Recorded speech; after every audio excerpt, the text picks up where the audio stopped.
Nonverbal communication by Virgo's group. Hello, I'm Siska Maulida. Hello, I'm Siti Nadila Amanda. Hello, I'm Siti Zalfa Rosidah. Hello, I'm Zalfa Zahira. Nonverbal communication. Nonverbal communication includes all forms of verbal communication, and nonverbal communication encompasses a variety of behaviors, including facial expressions, gestures, posture, eye contact, and the intonation of the voice produced. Facial expressions, gestures, body posture, eye contact, and the intonation of the voice produced. Although verbal communication is the most important aspect of human communication, humans to interact, but nonverbal communication plays an important role in conveying meaning, expressing emotions, and building social relationships. Understanding types of nonverbal communication is important in cross-cultural communication, as nonverbal communication varies across cultures and influences the communication, as nonverbal communication varies across cultures and affects how it is understood. Types of nonverbal communication. Understanding these types of nonverbal communication can be helpful in cross-cultural communication. By realizing it can complement, replace, organize, express status, and convey emotion, individuals can communicate more effectively across cultures. Facial expression. It can convey several emotions such as happy, angry, or sad. Sadness. It is important to understand that salience varies between cultures. Cultures needs to be understood. For example, in Japan, a smile represents maintaining social harmony as well as masking negative emotions. A boy was almost hit, and he looked upset and angry. Body posture. It can convey confidence, aggression, authority, compliance. Even dominance. Refers to the positioning of the body, such as standing upright or slouching.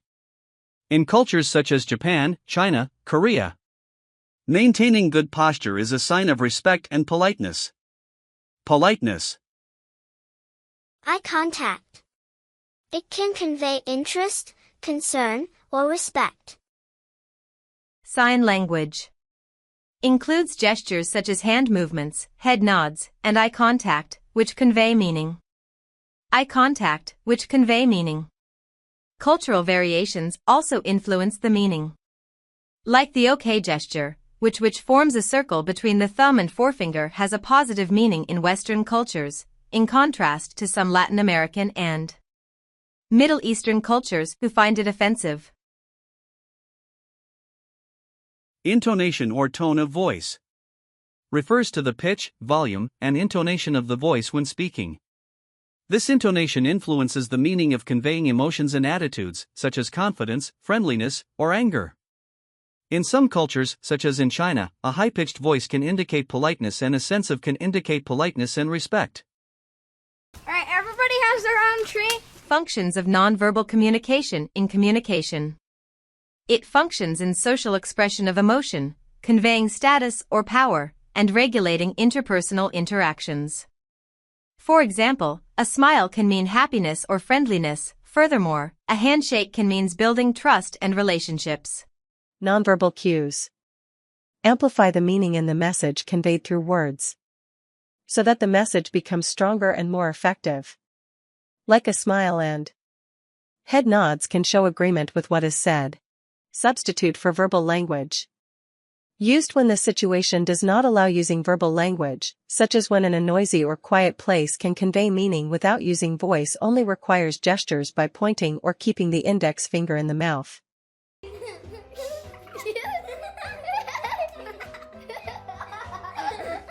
Regulator of verbal communication.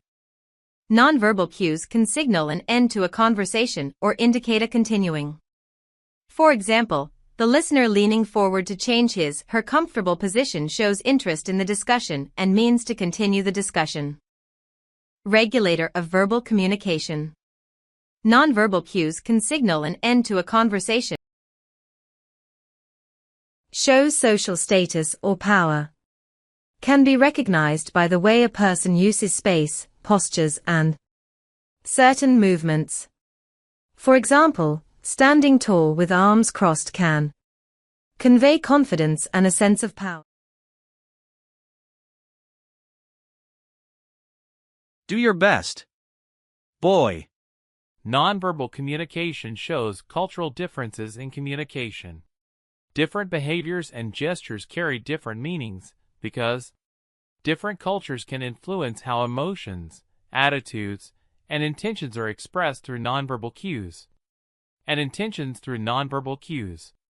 Understanding cultural differences is important for effective cross-cultural communication. For example, eye contact in Western cultures as a sign of honesty and respect and is therefore highly valued, but can be considered intrusive or disrespectful in some cultures. Valued, but can be considered intrusive or disrespectful in some Asian cultures or vice versa in some states. Facial expression. Facial expressions may have different aspects in different cultures. For example, a smile is interpreted as a sign of happiness or friendliness in many cultures, but can also show as shyness in some Asian cultures.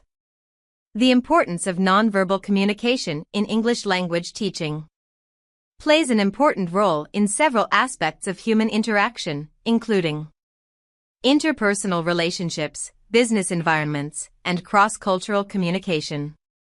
Understanding the different types and functions can influence its interpretation. Individuals can improve their communication skills and build stronger relationships with others. It plays an important role in English language teaching, ELT, as it can significantly increase the effectiveness of the teaching process. Such as facial expressions, gestures, and body language can help convey meaning and context to help create a positive and engaging learning environment. The teacher's body language and tone of voice can convey enthusiasm, interest, and warmth, which can help motivate to be more receptive to learning. The incorporation of gestures and facial expressions can make the class more interesting and interactive to keep students focused and interested. When teaching grammar, teachers can use body language and such as intonation to emphasize the importance of certain grammar rules or to show the correct way of using certain tenses.